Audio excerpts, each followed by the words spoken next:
What is your first reaction to seeing this picture of a healthy, brand new baby?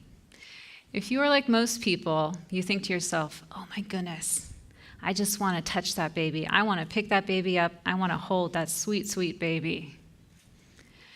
Now, what is your reaction when you see a picture of this newborn baby?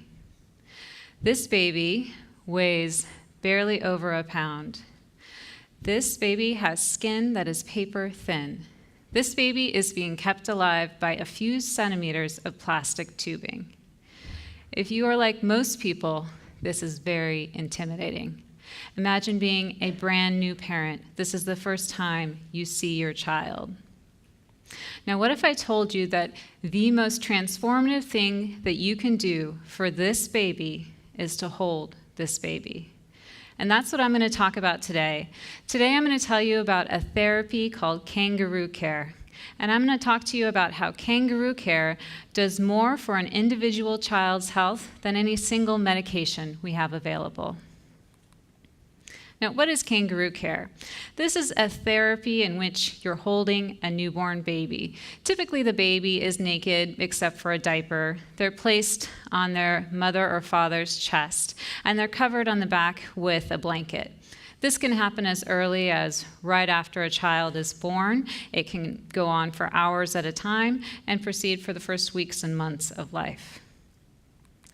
Now, the concept of a mother and child having continuous skin-to-skin contact isn't something new. This has been going on for hundreds of years across the globe, across cultures.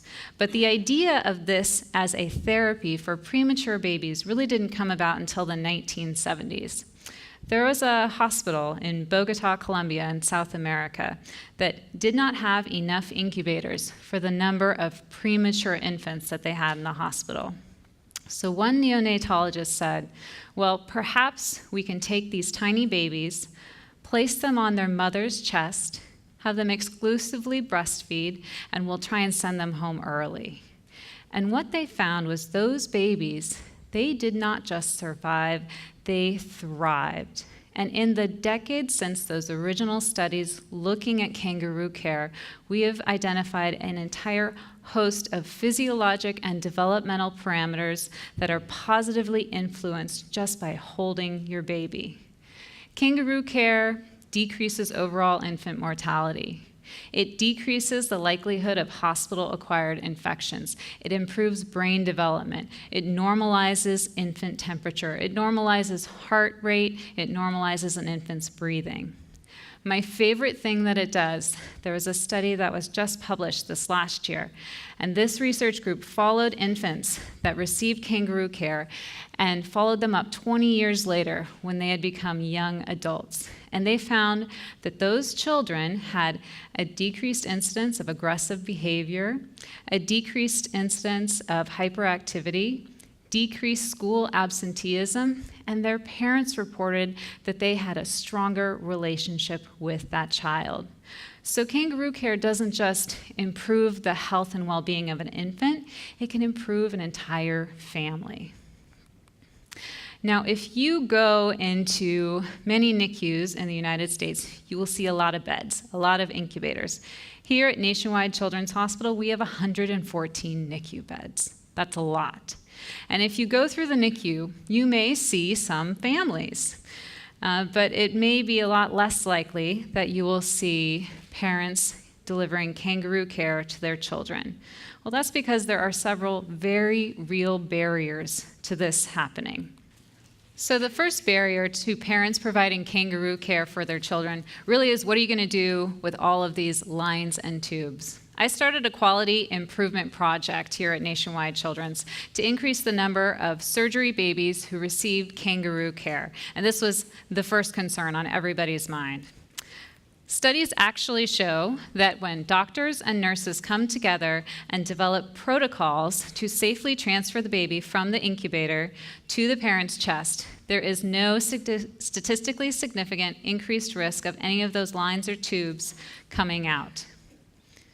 In addition, there's actually clothes that can help with this. This is a picture of one of the mothers of one of our surgery babies wearing a garment called a kangaroo. So this is like a t-shirt that the parents put on. They have them for moms and for dads, and they can wrap it around their bodies, and this prevents those lines and tubes from accidentally getting dislodged if mom or dad moves their arm.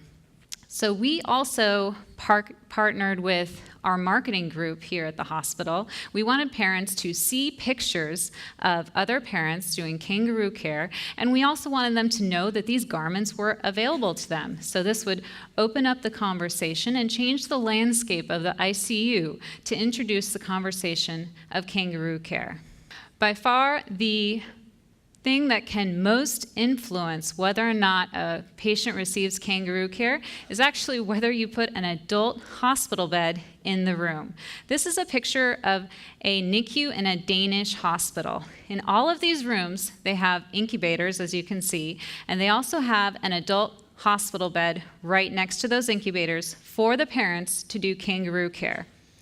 We had the luxury of having two Swedish neonatologists come and visit our hospital last year, and they said that this was the thing that really changed the game for them. Every time a patient was admitted to the hospital and the parents came to see them, they immediately asked, why isn't there an adult-sized bed right next to the incubator? And that opened up the conversation for kangaroo care. It provided them a safe place to deliver that care, and it set the expectation that this was something that they were expected to do during the entire hospitalization. So changing the landscape of a room is the first way that we overcome the barrier of the lines, the tubes, and the logistics of kangaroo care. The second barrier really is how physicians and nurses are trained to deliver health care. So I am a surgeon. I am trained to diagnose, and I am trained to operate. Every morning I come to the hospital, I look at vital signs, I look at labs, I look at radiographic studies, I examine my patients, I make decisions, and I go to the operating room. Integrating something holistic like kangaroo care is a completely different paradigm. So how do you reconcile those two things? Well, the way to do it, and the way we found in our quality improvement project, was integrating kangaroo care into the daily workflow. We created kangaroo care order sets. We talked about kangaroo care on our multidisciplinary rounds every day. We integrated it into our progress notes. We even created a checkbox. Every time a patient came back from an operation, there was a conversation in a box that had to be checked that said, can this patient receive kangaroo care, and when is it safe to do so? So the way that we overcame the barrier of the natural ebb and flow of the healthcare system was by integrating a holistic intervention like kangaroo care into the technology that we had available to us and that we used every single day. The final barrier to parents providing kangaroo care really occurs at the policy level. The United States is the only developed country that does not provide federally mandated maternity leave. The vast majority of parents of NICU babies take a handful of days off from work after their child is born, and then they hurry back to their job. The reason is they want to save any leave that they have for when their child is actually discharged home out of the hospital.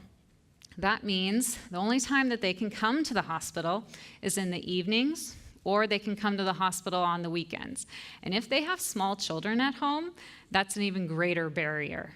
That means that days, weeks, months go by for the premature infant of missed opportunities for kangaroo care. When I was preparing for this talk, I wanted to find a picture of a small baby, and I wanted a picture that communicated the acuity of their overall clinical setting. Do you know where I found this picture? This is from a GoFundMe page. There are hundreds of GoFundMe pages dedicated to NICU babies. Parents start these pages so that they can raise money to offset their child's medical care and also pay for time that they're going to miss from work, loss of income.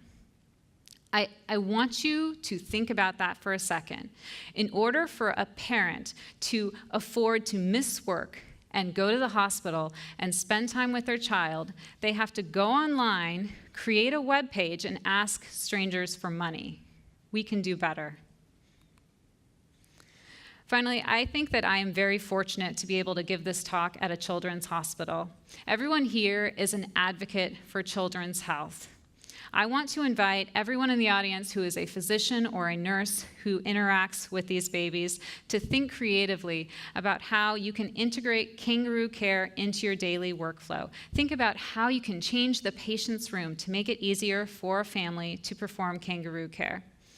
If you are a parent of a NICU baby, or you are a family member or a friend of someone who has a NICU baby, talk to them about kangaroo care. Ask your healthcare providers about kangaroo care. Don't let a few centimeters of plastic tubing get in the way of your ability to help your child heal.